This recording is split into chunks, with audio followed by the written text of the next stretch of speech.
The mayor of Niagara Falls says his city is working to care for thousands of people who recently crossed the border into Canada through Quebec. Mayor Jim Diodati says the federal government moved the refugee claimants to Niagara Falls without talking to the city about the resources needed to help them or the economic impact. Al Sweeney has more.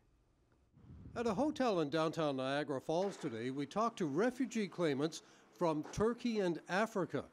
Off camera, they told us they came to Canada seeking asylum to escape oppression and for a life of freedom. They first arrived in Quebec, but the resources there were already swamped, so the federal government has been sending thousands of people to Niagara Falls.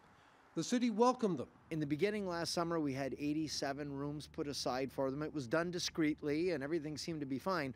Now we're pushing up around 2,000 rooms in Niagara Falls. So that's several thousand, because there's several people per room, several thousand asylum seekers and refugees here in Niagara Falls. So it's starting to have an impact on the community. Along with the demand for hotel rooms, this influx of refugees is increasing the demand for social services and schools. As an example, a statement by the District School Board of Niagara says of the migrants, "We want to ensure they are welcome with care and support."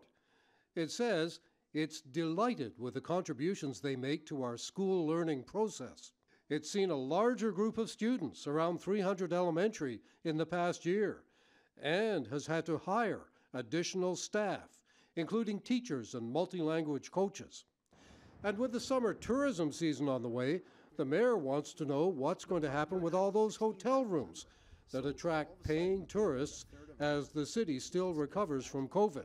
This year and next year is when we're anticipating a rebound, and if we don't have the inventory to deal with the guests coming here, less people in our restaurants, less people in our attractions, it's going to have a negative ripple effect. So we're asking the federal government, please come together with us. Let's formulate a plan. So Mayor Diodati is calling for talks with the federal government about this. Now, we've reached out to the Federal Immigration Department today. They didn't respond to our request for an interview or provide any kind of statement.